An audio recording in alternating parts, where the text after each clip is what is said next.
We are live. We You're are here. live. Yay. Woohoo! Welcome. I Yay. feel like it's been a moment. It It has. has. It's been a month. Oh, wow. Okay. Mhm. Okay. Been a moment, but also time is flying. I know. I know. Time Happy is flying. spring, everyone. I know. Yes, happy spring.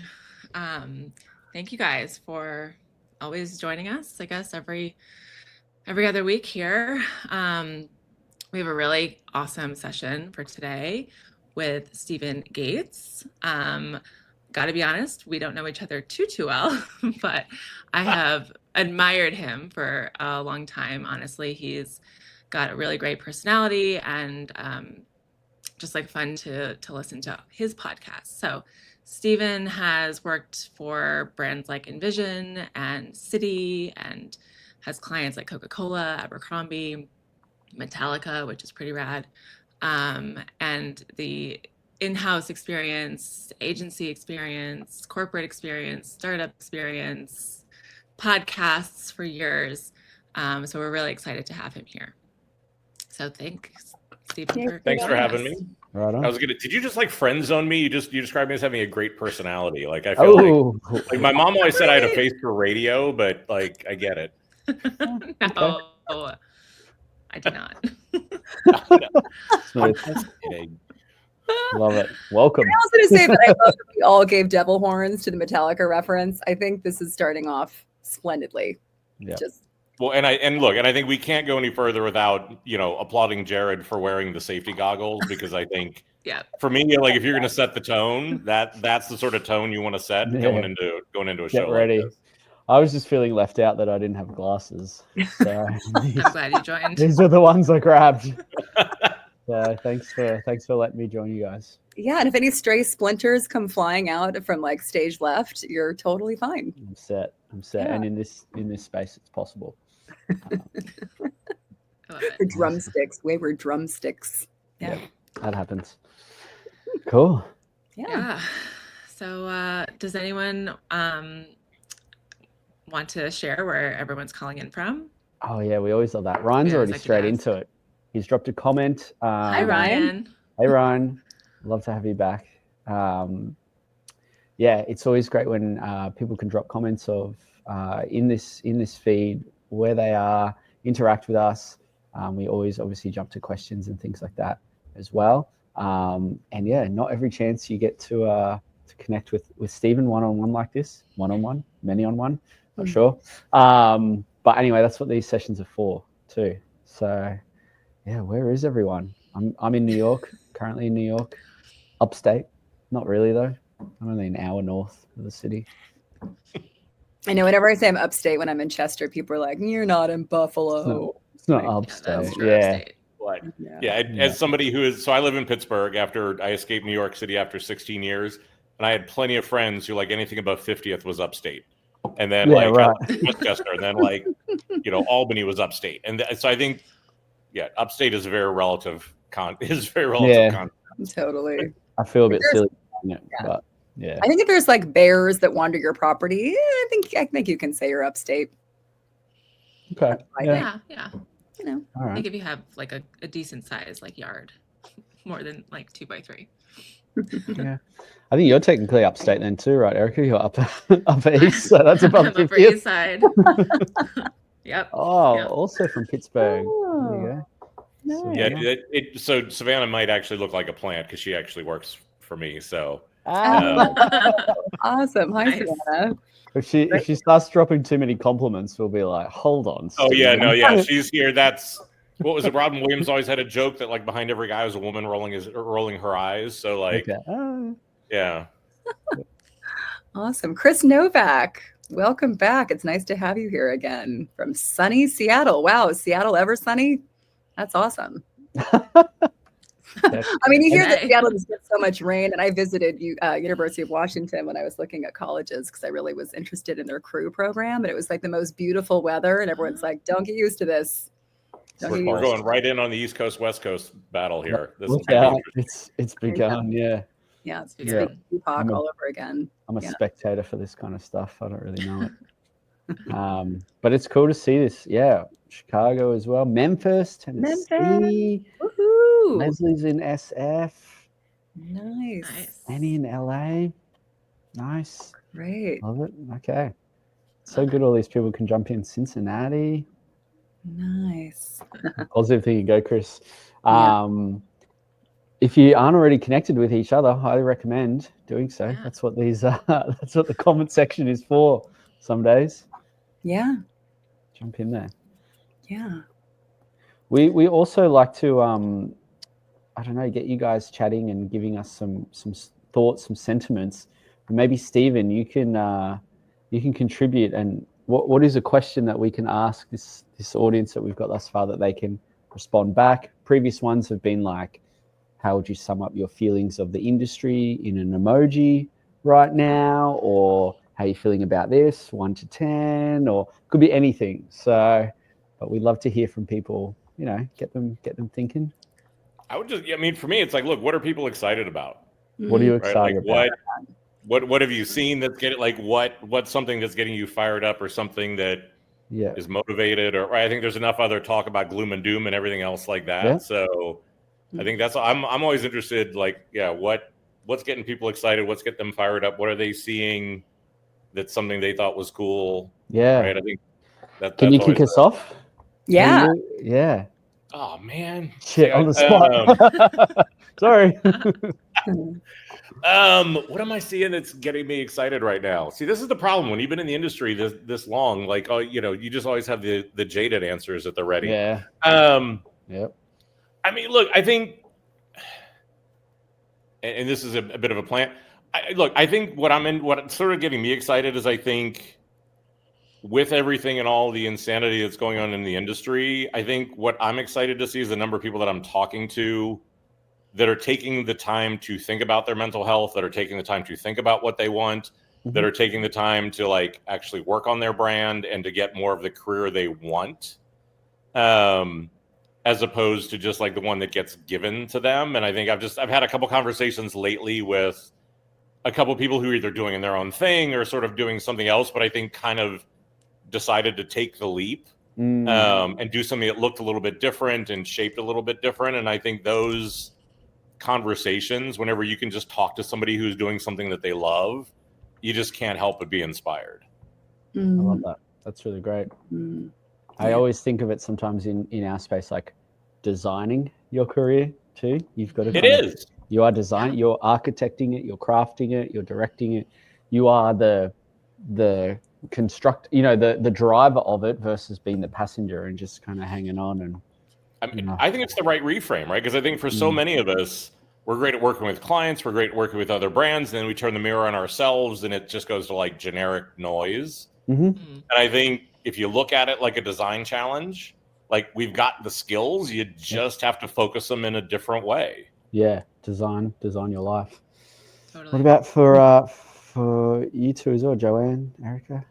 Who wants to go first? What's jazzing you up? Well, I have two things. One is a personal thing and one is a more general thing. So the personal thing is that I have been talking about doing this George Michael show. I'm a singer as well. And I've always really loved George Michael, especially like Wham! It was like one of my first albums back when I was young. And so I finally booked the date. Well done. Okay. Yeah. So June 20th, which is a Friday at Pangea. In the East Village. So I'm really excited about it. And I have like, I just love putting on a show and just all the creative energy that comes from it. Like, who can I recruit to be on stage and audience participation and just creating this, like, this feeling of connectedness. And we're all doing this thing together. Like, I just really love that about putting on live shows. Yeah. And then kind of in the same vein, the other thing I'm really excited about is our Duff Design Unfiltered, AKA Duff live event. For a little plug. Free plug? Nice. Little plug, just a little one, that we are doing in New York on Tuesday. So next week, the 25th at Fabric, which is in Tribeca area. From doors are at 5:30. We've got icebreakers at 6:30. We've got a fantastic panel that's going to be talking about the theme, which is WTF is craft. Yes. So I'm really looking forward to that because the last one in September was so fun. I just loved like, oh my God, I love this person. I love this person. Like, you're going to meet and like be best friends. And it was just, I just felt totally just like high on life after it was so fun. Buzzing. All right. I can dig it. Erica, what's getting What you am I? jazzed right now? I mean, I'm also excited about our event next week. I think it's going to be really Yes. great. I've been in charge of like who the tickets coming in, so I'm seeing all the people coming through, and I'm like, oh my God, it's going to be so great. Like, just matchmaking friendships, right? But then I don't know. I'm still pretty obsessed with AI, and most of my conversations are asking people like, what are they using? You know, tell me your use cases for ChatGPT or whatever. I love it. I was like talking to my aunt this weekend, and I told her just like I use it for recipes, and she was like, "That's so great. That's so exciting." As a non-tech people and like not understanding it the same way that we do every day, it's I just love that stuff. So, what about you, Jared? I dig that.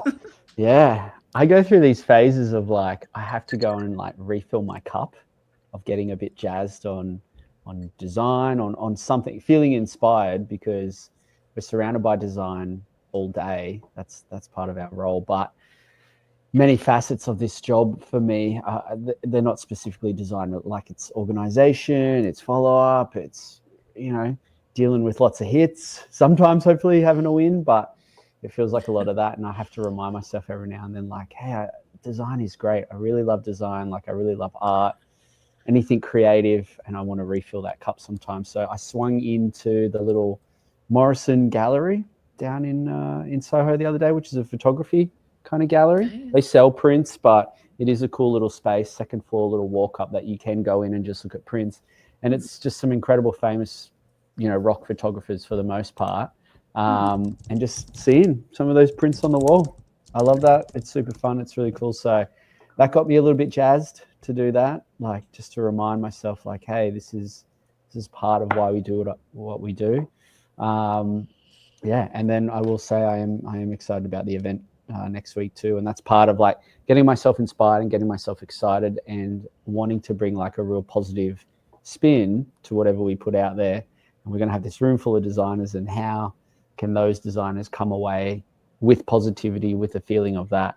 Because I think, you know, I do spend a fair amount of time on LinkedIn. I feel like there's a bit more negativity there than positivity a lot of the time. So I'm like, all right, how can I turn this around a bit? So yeah, I got to be very intentional about trying to do that. So trying to refill the cup, get inspired, and then put my own positivity out there to try and pass it on to some other designers, hopefully. And I feel like the topic could not be more perfect for you to be the host, like the MC of the night for the panel. Because I feel like when the three of us are talking and we're like, well, you know, networking strategies and this and that and the other, but you're like, yeah, but the portfolio has to be good. You're like, oh, craft. It's like, yeah, that's true. That's true. Yeah. So yes, I sit in on some very interesting folio reviews with design leaders. It's insane what some of them will pick out. You're like, wow. All right. Wow. Do you agree with them mostly, or is it just kind of like, I get it. I understand where they're coming from, but I just then really empathize with the designers out there, and I'm like, holy shit, you guys have such a task. Like that is really tough. Yeah. But when some of these companies, I think, have the reputations that they do for the work that they put out, I then can kind of see, okay, this is, you know, arguably the NFL of this, or it is the highest of the high league. They're wanting to find that type of designer, and therefore their level of scrutiny and pixel perfection expectation. You're like, okay, that's maybe why you have a reputation, why every other company quotes that company as being, you know, oh, we want a product like theirs. Yeah. That looks as good as theirs. And it's like, well, this is how they got there. But it's wild. It's tough. It's a tough bar at times, you know, seeing someone that, and, you know, these design leaders are positive people. I'm on a tangent now, and they're not doing it in a negative way, but just the expectation is just wild, you know, like, you know, this padding and spacing is different here. I don't know why they did this. That's slightly off. See that, you know, and you're like, oh, this is someone's like afterthought, a portfolio half the time, you know? So yeah, just goes to show sometimes you put in that effort, you'll get the result, but I don't know.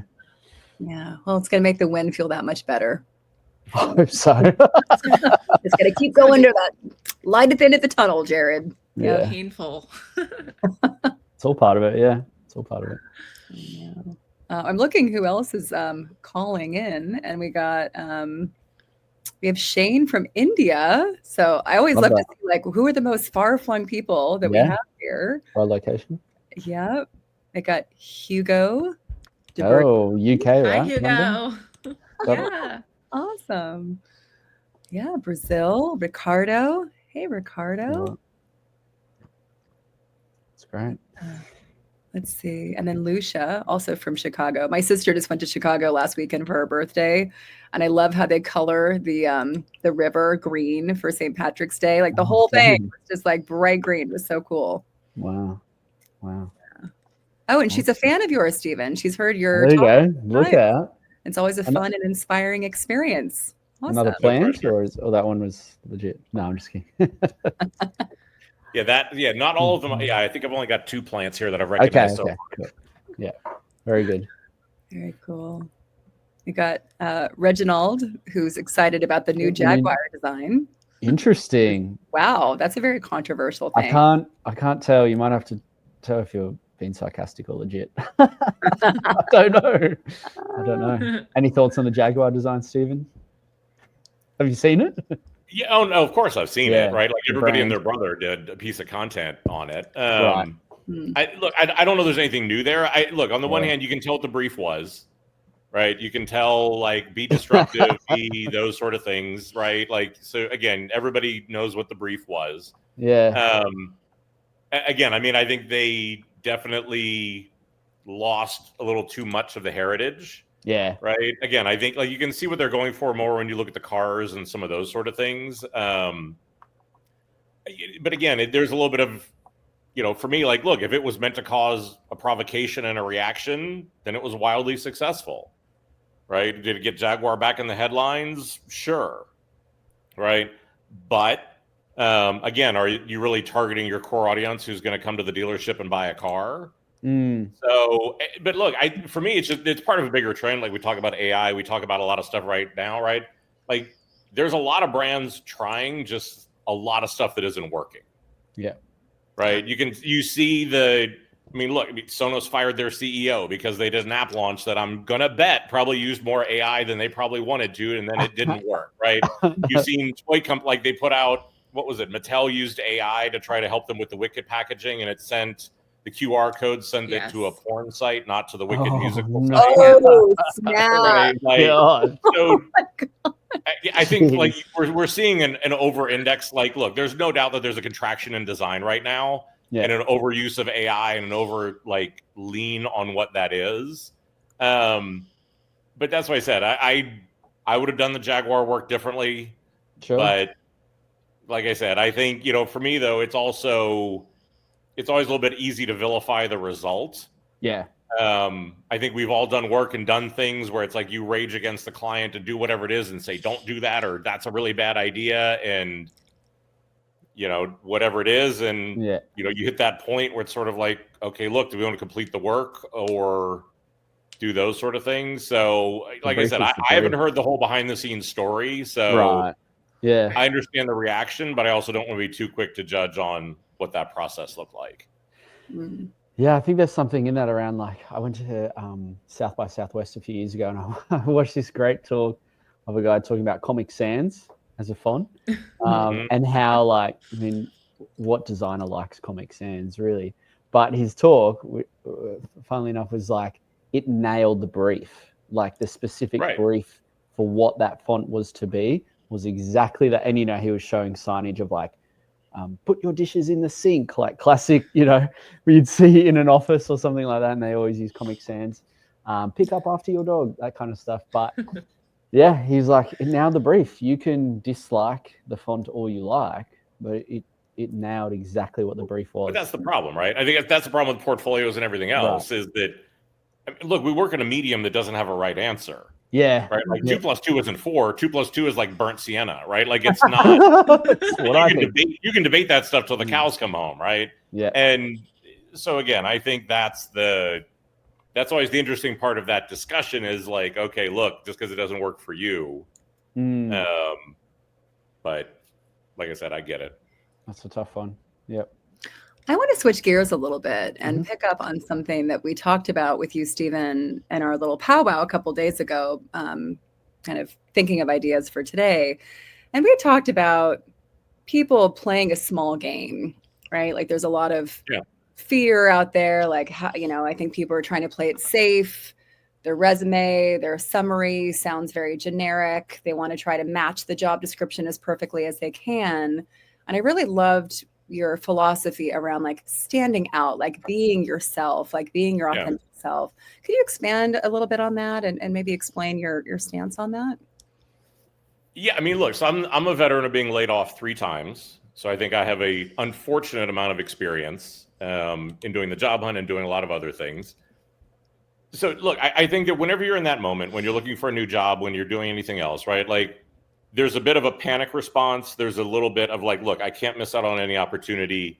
I have to appeal to everybody. I have to, right, like have as broad a reach as possible because, I mean, look, I got bills to pay. I don't want to sit around. I don't want to do a lot of those sort of things, right? So, and I think, that's then coupled against like the modern job search. I don't know if there aren't many things that I think are more inhumane than going through like the job search right now, right? Like all you are looking for is some measure of hope, some measure of control, and some level of validation that what I've done in my career has value, right? And so I think that there's a trap that a lot of people fall into because while you have that instinct of like, look, I need to get on my feet, I need to get a job, what that results in is, I think, a lot of people who tend to just become like overly generic. Yep. Right. Of it's I think Jared and I, we talked about this the other day, right? Like I had an old school ad professor who would walk up to an ad that you did and put his thumb over the logo and say, could you tell me who that's for? Right. And I see portfolios and resumes every single week where I do that same thing. And it's always like the 2 sentences of like corporate buzzword bullshit of like, looking for aspirational. History doesn't remember well-behaved people and companies don't want to hire generic talent. Right. Full stop. And so for me, the thing to do is like whenever you are looking, and especially with what's going on right now, you need to double down on being different, right? Like you need to, and I believe this for a really long time. It's because I had a very difficult journey to arriving at that realization. I think like my show is called The Crazy One. I have Here's the Crazy Ones tattooed on my right arm, not as like an Apple fanboy, but because for me, like the realization of my career, when the moment that I stopped showing up as who I thought everybody wanted me to be, and I started showing up as who I was, the moment whenever I realized that what made me different was my superpower, not my weakness, that was the moment my career took off. Right. And I talk to a lot of people and it's like, well, look, I'm really early on in my career and I'm too old in my career. Like it's the Goldilocks problem, right? I don't have enough experience. I have too much experience. I have, but again, I think that's the thing to me that always really works is that ability to say, look, this is who I am. This is what I have to offer. The resumes that there's no about section in the resume. There's no about section in their site. They just, I think that's the thing you got to remember, right? Like I'm not hiring where you've been, I'm hiring where you're going. And that ability to just say, and it's interesting, like in preparing for the show, I talked to a friend of mine who leads design evangelism at Apple. And he just was like, Steve, I can't even tell you. He's like, I am so bored of like the formulaic resumes and the formulaic portfolios. He's like, I swear to God, he's like, I get more excited when people tell me about their side projects. Because like at least it's interesting and different. Right. Like, and so again, I think that's the part of it for me is that you almost have to untrain your brain to say, and look, I've been a big believer. I do this with my clients. I do it myself. I know it sounds like clickbaity, but look, like build a brand somebody hates. And because I think like what you want to do, like that's brand strategy 101. You can't appeal to everyone. If you build a brand that is strong enough and clear enough that when people say, look, that's for me, that's what I want. Or they say, look, not for me. In either case, there's an emotion, there's clarity, there's a reaction, you're getting noticed. Right. Because again, I think a lot of us also fall into that trap of forgetting you're not like somebody didn't show up to work today just to look at your resume. Right. There's a stack of 10 or 20 or 50 other ones. And that this is like a competition, right? This is a piece of advertising. And so again, I think what we were saying before, right? About like, how do you apply the design process? If you think about it in those terms, you would never write your resume and your book the way that you do. Right. It's like really putting yourself in the user's shoes, the user being the hiring manager, the recruiter, the person who's the gatekeeper looking at your resume. What is it that they need? Right. They need to know, they need something that's going to stand out and make them different, right? Like something that's going to make you memorable. Like I was coaching this fantastic designer who used to be in TV. And I didn't know that because he didn't have it on his resume. But in looking through his portfolio, there was like a little hidden section that was kind of like my other life or, you know, my past life. And it was so intriguing. And granted, he doesn't do it anymore, but he came out of this world where he was like juggling flamethrowers and like working on these like really cool like reality TV, you know, shows. Where it's like, oh, that's so interesting. And like, there's probably some connection of like what he learned in that world. Like, how do you bring that to the design world? So making that connection. But even if not, even just by itself, its own merits, it's just really interesting and it's really memorable. And I'm going to think to myself like, oh, the flamethrower guy, he'd be great. You know, he'd be great for that job, you know. But my thing is like, look, I think having a good sense of who you are helps you in the job you're in the next job you want, if you want to go do your own thing, any of those sort of things, right? Because I think, look, for me, there's a subtle thing, but I mentor people every single week. And one of the biggest things that I see is that there is such a profound difference between having the career you want and having the career the industry will give you. Right.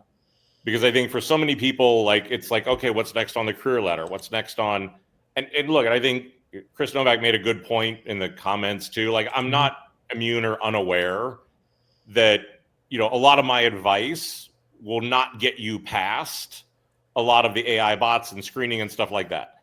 Yep. My approach has also always been that, I mean, and especially right now, like applying for a job on LinkedIn, you might as well just go play the lottery. I think like every job has 2,000 applications in 10 minutes. Again, I talk to companies all the time whenever they ask me what's wrong with their creativity or their innovation pipeline, and I tell them it's the way they hire. I've had CEOs who have talked to me like, oh my God, you'd have been perfect for this job. And I said, I know, I applied for it and you turned me down instantly.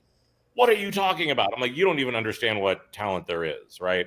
And again, I think that's a lot of the, I understand, and look, I've been there many times where like you want to apply to that job, you feel like that's a good way to be able to do it and to be able to do those sort of things. But it's just with the ghost jobs and with, you know, I know so many recruiters and HR people are so overwhelmed that there is that tendency to say, okay, look, how do I streamline it to get it past?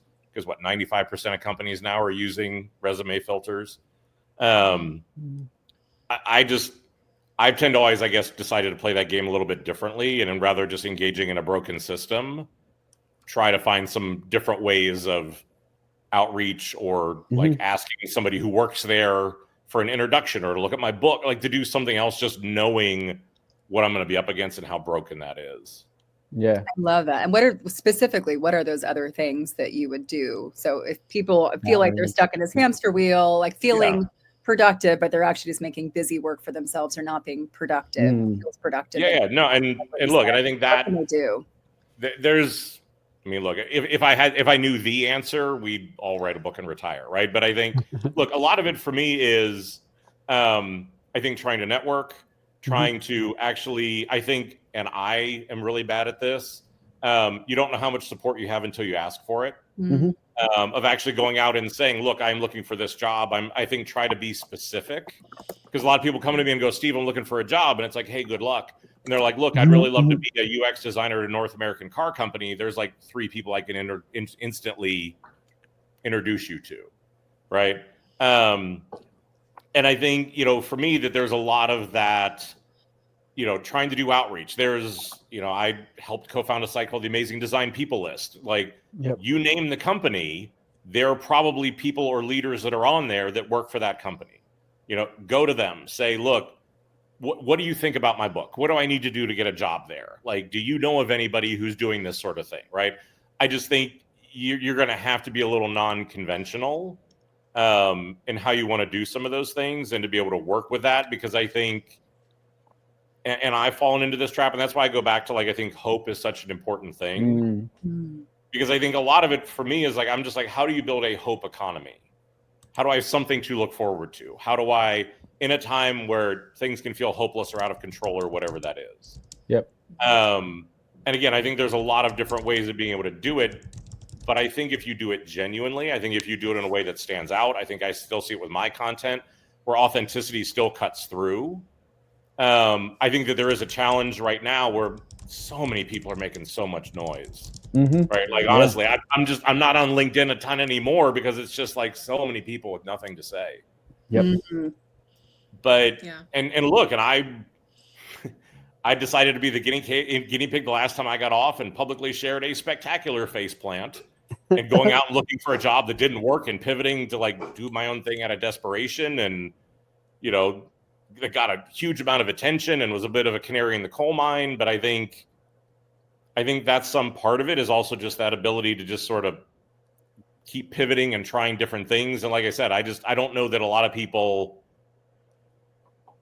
because, and again, I think this is why we don't talk about it enough, right? And like, I remember even like Debbie Millman interviewed me for Design Matters, and I said I got laid off. And after the show, she's like, "Why would you say that?" Yeah. And it's like, because it's true and too many people bullshit, right? Like, I talk to people that have full-blown panic attacks just about the thought of putting that green open to work ring on their LinkedIn. Yeah. Right? That it is seen as a scarlet letter and a mark of failure, and all of those are extremely valid ways to feel about it. Yeah. Right. And it can feel like you're screaming into the void. But I think, to me, that's that moment. And again, I think that's what I'm the big proponent of, is like embracing your crazy, embracing what makes you different. Because I think the other thing in that moment is kind of like, what do you have to lose? Yeah. Yeah. Right. Yeah, it's a good point. Do you think there can be more? I think you talk about this a lot too, Erica, like just normalization of the last few years in terms of tenures, people having gaps, people being laid off. Like, it's so commonplace. How is that maybe factoring into a possible hiring decision from a company today? Like, and looking at someone's background and go, "Oh, I had 3 months off. What happened? Like, what happened? Whatever the fuck they wanted to happen." Like, maybe they read books for 3 months. I don't know. I just, sometimes these expectations of these linear career sort of growth and path and trajectories, I think there could be more work on normalization. And I will say I've seen 2 or 3 design leaders just in the last week, VPs of design at pretty notable companies. And if I look at what they were doing before they took that role, it was not working at another company. They were maybe consulting, they were maybe running their own thing. There's maybe a sabbatical kind of in there if I'm just, stalking on LinkedIn. I love that. That's good. That's great. I think we do need to normalize it, right? I think we need to, because I think for a lot of, I think there's an expectation there's a right way to have a career. There isn't. Right. Like nobody would tell you my career path was a good idea. Right. And I think there's a little bit of like, we also need to understand, right? Like, success is a concept that exists in hindsight. Okay. Right. If I would have flamed out and I'd have been doing, whatever, had a landscaping business or something totally different because the design didn't work, everybody would have said I knew it. Right. But I think once it works, then everybody's like, "Oh, see, we knew all along." Right? Yeah. But I think this is a lot of it for me, is that everybody wants to project this great image, this perfect image, this like, there's a right way to do it, or I need this. Like, nothing causes more imposter syndrome than job descriptions. Yeah. But it is. And I think that's a lot of it for me, is like why we need to have a lot more of these conversations because I think so many people are in fear of what will people think, or will they understand, and I think especially like COVID then into this economy back to back has been a mess. But again, I think we need to get rid of that shame. We need to sort of understand what that is. I think we need to, again, relook at how do we find talent, or it's like, he's really great, but he had a 3-month gap in his resume. It's like, and I think that's to me, I think what maybe is the most concerning trend right now. And I think I felt it 3 years ago and even now is we do seem to be in a bit of an odd era where there seems to be what I'll describe as like experienceism. Okay. Where it was the first time in my career where I ever felt like having a lot of experience was a liability. Right. Where it's sort of like, wow, like, because, it's Goldilocks as it is. Your teams are too big, your teams are too small, whatever it is. But I do think that there is a little bit of that, like, devaluing devaluing of design, a little bit of a contraction away from that. I think there's going to be a correction on what that is, right? But and also, look, I also think we need to remember that if companies knew what they needed, they wouldn't want to hire us. Yeah. I mean, I made fun of a job description a year or so ago because they're like, we need like 10 years of experience in Figma. And it's like, okay, unless I've got a fucking time machine, right? Like, that's not possible. Well, I mean, that is a requirement. You also need to be a time traveler. That was probably probably on the job description. Unicorn role keeps getting bigger. Seller's market, you know. Right. Yeah.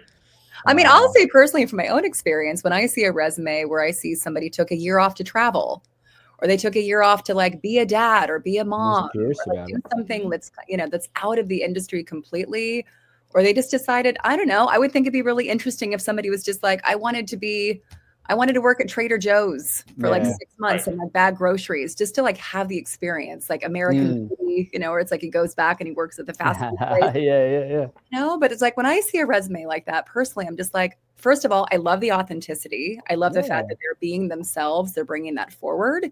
And second of all, it's like they're living a full life. Yeah. Right. And I think that is really like you're bringing the skills and the experience and your perspective and all these different areas to your job. And I think if you're living in this like very narrow focus, like you're only thinking design and Figma all the time, how boring is that? And I think you're just going to put out shoddier work than somebody who's coming with a broader life perspective. Personally, that's how I feel about it. And look, and sometimes I think it's a red flag too, because I think in a lot of cases, because to me, look, I look at an interview as when a company's on their best behavior.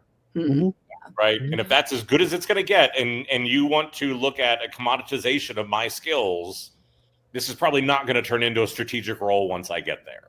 Right. Right. And I think, but also to me, it's like, look, I've had people have just said, look, I took 3 months off because I needed to get rid of the toxic bullshit from my last job so I could go into the next one with a clear head. It's like, hey, man, we're like more people, I think, need to do that. Right. But and it is, I think there's that tug of war between, like, is it remote? Is it in the office? Do we are we valuing individuality and things like that? Or are a lot of companies still valuing compliance, right? Like there's a lot of that push and pull. And I think that's where we need to remember that you're interviewing that company as much as they're interviewing you. Yeah. And way too many young designers I talk to, and I'm like, for me, the telltale is always, I said, did you negotiate your salary? And they said, well, no, I was just grateful for the job. And it was like, no. Like I understand, like when you're in that moment, and like I've been there, right? Like the first interview is like oxygen to a drowning man. And like, this is great, and this is so amazing, and this is so fantastic. And then like I always try to write a list down of what I need, and then I go back and realize this job is going to give me like one of the 4 things I need. And I'm over-indexing on the attention and the possibility, not the reality, right? That's why most creative change jobs every 2 to 3 years, because we get possibility drunk, right? You've been someplace 2 or 3 years, you built up some baggage, you see what the reality is. It isn't all the open possibility of a new job, which will have just as much baggage, give it 2 or 3 years. You've talked a bit about, you know, sort of crafting your own way, you know, being the driver of your own career. Like, what were some things for you that maybe you did to help arrive at that, or to think about, well, where do I want to be driving? What is my version of being in control of this new Jaguar you just got? I mean, it's tough, right? And I think, like, on the one hand, what I did was not going to work for everybody, right? Like, that's right. Yesterday winning lottery numbers, but look, I think a lot of what I did was, I think, one was I tried to actually spend time to say, what do I want? Right. What makes me happy? It tends to be, I ask these 2 interview questions. It always tends to throw people of like, one, can you tell me how you have an idea? Just because I'm looking for, I think being a part of being a successful creative is a certain level of self-awareness. How do I have an idea? What do I do? Can I summon my creativity on demand? And the other part is, what do you need to be happy? Right. Because I think we can lose sight of that. We can rationalize it.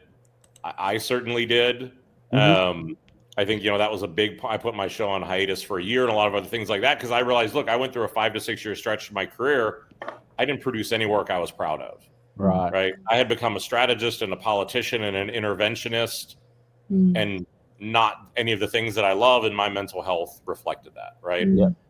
Look, I think a lot of the challenges whenever you want to build your brand and say, this is who I am, there's always a tug of war between, is this really who I am, or is this who I aspirationally think I am? Right? That's why a lot of times whenever you try to build that brand, it's so hard to do, because it's just like, is this bullshit?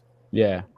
So one of the starting points I usually have a lot of people do is like, go out to your friends, your family, your significant others, ex-coworkers, whatever it is, current coworkers, and just ask them to describe what they think makes you great or different or unique in 3 separate words. Right? I'm not looking for War and Peace. I'm not looking for a description. But I think once you do that, then again, you can start doing the mind map, throw it in a mural, a whiteboard, whatever it is. You're going to see them start to group together. Because in a lot of cases, what I think is there may be some things you don't give yourself enough credit for. There may be some things you give yourself too much credit for. But I think it's the recognition I had to come to the realization that I'm always going to be my own biggest blind spot. Right? How I see myself is not how the world sees me. It's the same point where if I go back and watch this show afterwards, I've heard my voice in my head every single day for my entire life, and I cannot sound like that much of a tool, but I will. It's possible. There's a cognitive difference between how I think I sound and how I actually sound, right? Like, why did I say right 47 times? But I think it's starting that foundation, right? And then for a lot of it for me was also just engaging in the process of building that brand and building that narrative differently. Okay. I'm a designer by profession and a writer by necessity. And so every time I sit down to write a description or write something about my brand or do whatever that is, I will sit down and spend a lot of time and use a lot of words that say absolutely nothing. Right? It's the same problem that I go to everybody about. If I cover the name, it could apply to freaking anybody. And look, and I think what I did to try to change that is what I'll do is sit down with whatever, a Google Doc, Evernote, like Obsidian, whatever, and I turn on dictation and I start talking. Because I think it brings in a differentiated voice. It tends to bring in more detail. Like if I said, okay, look, I'm going to introduce myself, because that's the thing I always do that when I mentor people, is I get them to tell me about themselves, and then I look at what's on their resume, and those two never match. They're never even close. Good point. Yeah. Right? Like they're always like, one is such a sanitized, stripped down, generic version of that. And it's like, okay, like, you know, the narrative, it's just you're passing it through a filter before it gets there, right? And look, and I think a lot of it for me is then the reminder of living. That's why I have tattoos on both forearms around these sort of like, because I need those reminders. But I think it's taking the risk, right? Because I have also been reminded more times than not, right, that like discomfort is the cost of fulfillment. Okay. And I think for me, it's very much positioning myself and reminding myself that what I want is probably on the other side of what I don't want to deal with. Right? Whether it's being vulnerable, because it's a risk, right? Like it's easier to be generic. It's easier, full stop. Right? Standing out, having an opinion, having a voice, saying this is what I believe. You plant a flag and you take a position. It's tough to do it in a job. It's really tough to do it in corporate America, right? When there tends to just be like, oh, I'll float around and go with what everybody says. Way easier. Not always the best outcome. But again, I think, but a lot of those sort of things have just noticed the difference between, and I think that's a lot of times what I'll do, right? Is the simple exercise for me is tell me who you are, then do it again and don't lie, right? Like tell me that you always leave out. Right? Like, tell me how you dropped out of college. Tell me about your brief flirtation with Satanism. Tell me about what you think you're really good at. Tell me what you think you're not really good at, right? Like, we tend to sort of sanitize everything and take the things that we think are weird or strange or ugly or a little bit different, and we push them off to the side. But I think every great creative I've ever seen leans into that 100%. Right? Like, think about your favorite artist, your favorite painter, your favorite singer. They didn't get where they are by being like everybody else. Right. Right. But that's how you find your tribe too, right? It's like if you're able to bring that vulnerability and your authenticity, the people that recognize that and like that, like those are your people. Right. 100%. Yeah. But I think that's the thing, is part of it is also it is about standing out, but I think it is about building that brand and sort of saying, look, is this going to be a good fit? Am I going to be successful? And look, there's a decent amount of personal and financial privilege in being able to make that statement that not everybody's going to be able to lean into. But I do think no matter where you are, the ability to start to build that up, to do it in your next review, to do it, because I understand the pressure of where that is. Like, look, I'm going through an inflection point right now where, I mean, we've been on a hell of a run for 3 years, and I'm finding myself coming up on a moment where we've had to let some clients go. The economy's having an effect. We're gonna have to reinvent ourselves. Like, there's a huge amount of anxiety that's going along with like, what's that reinvention gonna look like? Yeah. But those are in those moments, and in those moments of panic attacks or what I'm laying there in the dark or whatever it is, of reminding myself that like being generic and like everybody else is not going to get me where I want to go. Yeah. Yeah. Word. Yeah. Word. And when you talk about a personal brand, how does that actually show up in the world? We've been talking about resumes, summaries, portfolios, like what's your story, but what other things could that be? I mean, look, for me, one of the things I've tried very hard to do is to not make my brand be an act, right? Because there's a lot of people I know that who you see on screen or who you see on stage or whatever it is sort of a affectation. Yeah. Right. And look, I think a lot of what it is like, if, you know, creativity matters to you, if that's your brand, right? Making sure that you're putting yourselves in positions to be creative, to make sure that you're valuing your thinking above your execution, to present your work that way, right? If it's being honesty, because I think in a lot of ways, like even the way I build my book and my resume and things like that is like, okay, look, you know, I tend to be about, you know, really believing in people, brutal honesty at times. Again, really leaning into creativity and what does that mean and how do you create space for it? And then I try to build a book and examples and everything else that, again, kind of lines up to that and is the proof. But I think, like, look, for me, if you're building a brand that isn't who you are every day, your authentic self, maybe it's who you are at home, maybe it is who are your friends, maybe you don't feel like you can be that way at work, right? But that's the part of it for me, right? In the same way brands build like an edifice or a veneer, as soon as you try the product, you see that it's fake. Yep. And again, I think that for me, that's where, like, you know, it's not about a logo. It's not about, because one, that's a road to insanity of like, what typeface sums me up as a person? Comic Sans? Yeah, I was going to say, lately it's felt like Comic Sans. I'm not going to lie. Yeah, we all have those days where it's like, we all have Comic Sans. Am I Papyrus today or am I Comic Sans? But look, but I think it is having that clarity of saying, this is what I believe in, this is what I want to do, this is what matters, this is what I need to be successful. Right? When I was in Division, I was a co-author on one of the biggest reports ever done on like creativity and business. And that's the thing that you saw was, you know, we developed a maturity scale of 1 to 5 for an organization. 1 was just like make it pretty, 5 was that strategic asset everybody wanted to copy. And most everybody got stuck at a 3. And what you saw was the bridge between 3 and 4 was whenever a team or a person or a leader would define what they needed to be successful, right? They would no longer just take whatever dumpster fire somebody handed them whenever design was the place where the company's BS went to go get settled, and they would define what they need to be successful, right? And I think when it comes to personal branding, for me, it's very similar of what do you need to be successful? What do you need to be happy? What do those criteria look like? How do I define that whenever I am given that, this is what I give in return that is an exponential impact for your business or whatever that is, right? But I think a lot of us struggle because creativity and corporate culture just do not like to coexist. Tough one. Right. So what you're really saying, it's less about like an affect or a deliverable or a thing you're putting out there. It's really living whatever it is that's your authenticity. And it's a brand, right? It's going to come out. Right. And I think this is where, for me, too many people, like even huge corporations, get this wrong. A brand and a visual language are not the same thing. No. Right. A brand is an emotion. A brand is a feeling.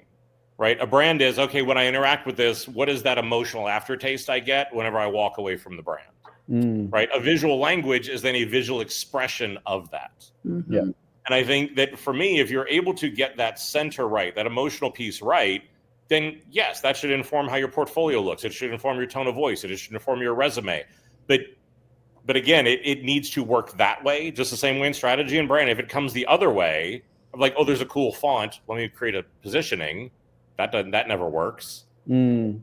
Right? Because I think that's what it is that what is the emotion people are left with after they interact with you?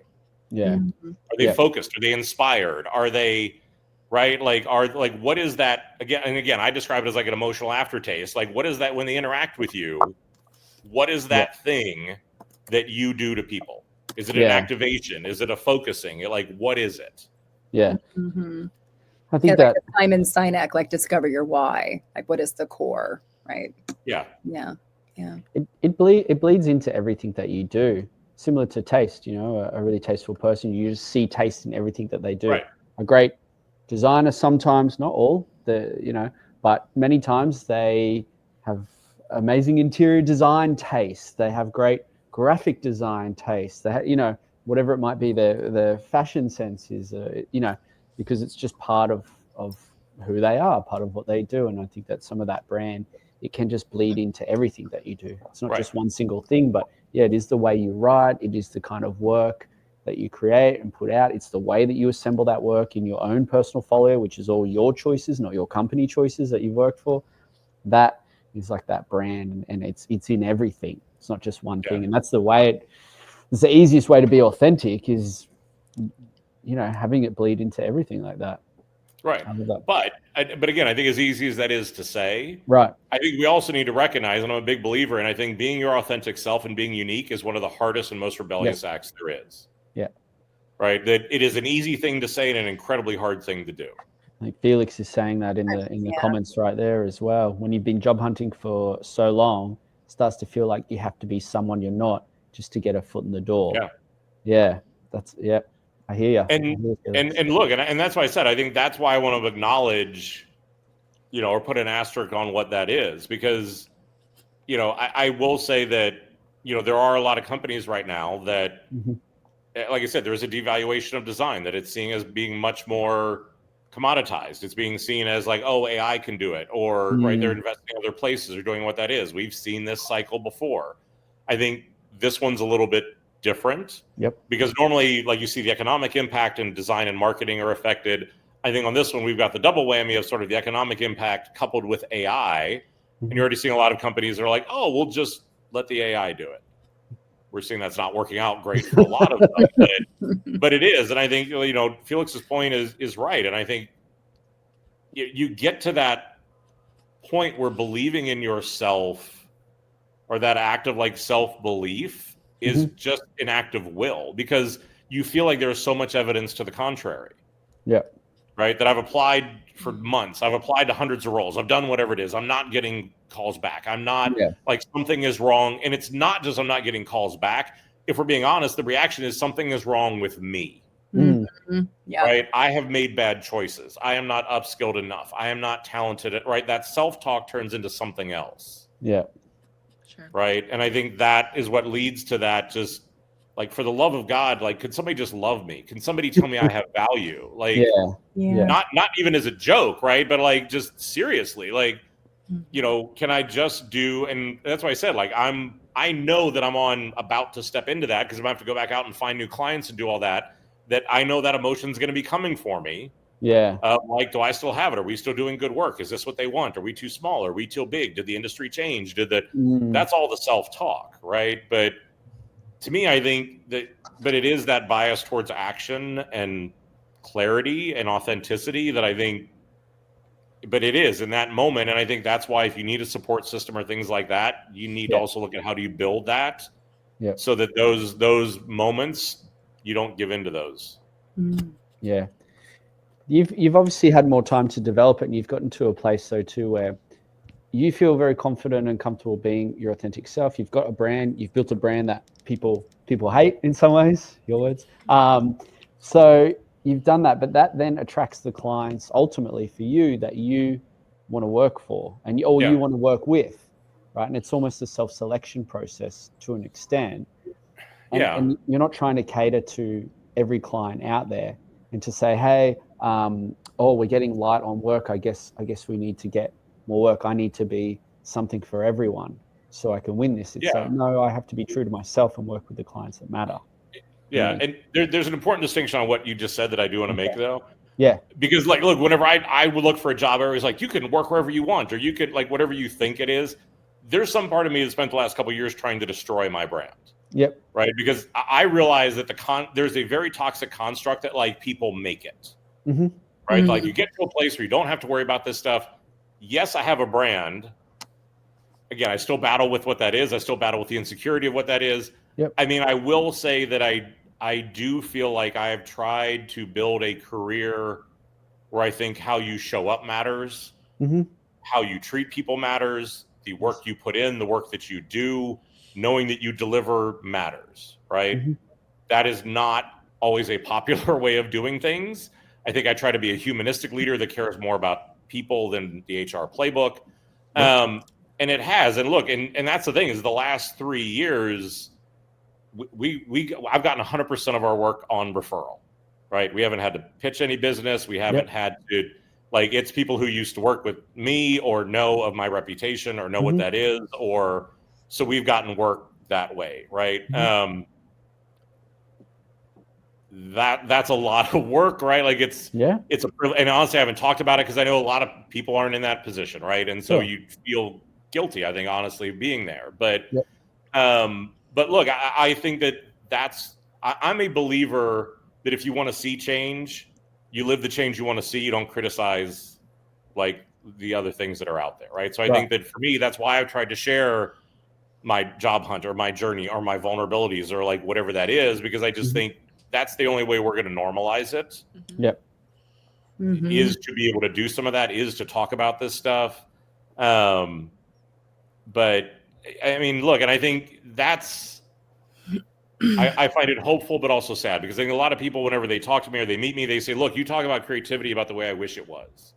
Okay. Right. Like, I haven't seen an example of somebody who can do this and be successful. Right. And it's tough. But I think that's where, for me, I think topics like this, demystifying it, what you three are doing is so important. Being able to say, look, I'm not sure what the right answer is, but I think that's my thing, is like, I've conditioned myself of like, if I'm where everybody else isn't, that's probably where I want to be. Right. If I'm saying, I make content for me, that's why I don't charge for it. That's why I don't take sponsors. It's just like, and I think a lot of it for me has more than anything been a very hard road to teach myself to not look externally for validation, but to say, look, if I think this is smart, if I think this is right, if I trust my gut, even in my job search, right? The number of years I'll do research, I'll go on Glassdoor, I'll look at all this, every data point leads that this should be the next thing for me. And there's something in my gut that's just like, don't do it. like something's wrong. And 100% of the time, the company collapsed, the role got eliminated. Like something was just, it's like all that mental exercise, and your gut's just like, don't do it. But it's also why my career path is a mess, because I followed my gut where it's like, there's something interesting there. That kind of scares me. That feels interesting. Let's go do that. Have you guys heard of that book, the Rick Rubin book, The Creative Act? Yeah, I think that's it right there. Oh, cool. I'm listening to it on audiobook right now. Including a spiral-bound one over there that I can mark up. Oh, great. Great. I haven't finished it. I'm listening to it on audiobook, but one of the passages I'm listening to right now, which I really love, is talking about how if you're putting out work that you think is going to please the masses, but it's not pleasing you, it's going to be a failure in some way. People are going to smell the bullshit. They're going to smell that this isn't like your passion is not really coming from you. But when you put stuff out there that you're like, this is really different than my past work that's maybe been successful, that people know me for, but I'm really feeling this excitement around it and I want to do it. It's not even necessarily the thing itself that people are like liking or not liking, but they like the energy behind it. Right? Totally. Like the passion. But that's a lot of it. And look, I think Joel made a really good point in the chat. Like, for me, and look, I've said this for years, right? Like, design is a blue collar profession, right? This is why I've had a war on light bulbs, right? Like, I think it is the dumbest fucking construct to describe what we do, because it's this idea that like, oh, you sit around and there's this magical moment where you get this idea and everything makes sense and you have all the answers. That is maybe that's the way for everybody else. That's the furthest thing from the way I've ever created anything. Right. But I think it is recognizing that, again, this is why I study a lot of sports psychology, because I think what we're talking about, it's emotional, right? It's, if you study sports psychology and they'll say like, look, I'm in the zone and a baseball looks like a beach ball, right?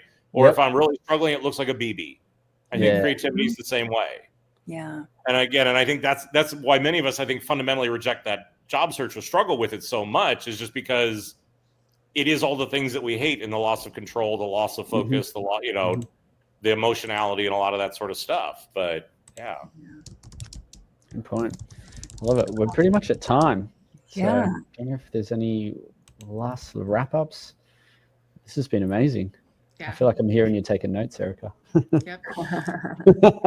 I know. I feel like we could talk for hours. This is such a great discussion. Stephen, thank you so much for being with us and just sharing cheers. all of your, and I love your vulnerability and the fact that you're coming with so many answers, and yet I also feel like you're like, I don't have the answers, but you have beautiful answers and just beautiful ways of thinking about things that I think are really valuable. Being creative is your ability to be the most confident, uncertain person. I love that. Yeah. That's great. Right.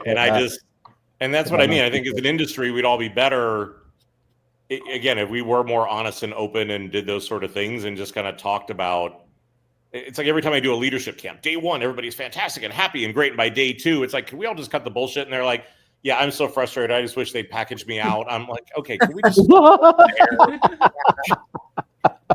Yeah. I love that. Let's get real. Yeah. Love it. Good to do with that. Love it. Awesome. Nice. Thank you everyone for tuning in, for all the questions, all the comments as well. Love that too. Yeah. Again, connect with each other, seeing people, commenting to each other as well. I love to see that. Yeah. This is great. I feel like we're gonna have to have you back for an episode. Yeah. Follow-up. Don't threaten me with a good time. I love it. Okay, cool. Nice. Great. Cannot thank you enough, and thanks everyone for tuning in. Yeah. All right. Until next time. All right. I'm hitting the button. Cheers. Bye. Yeah. Bye.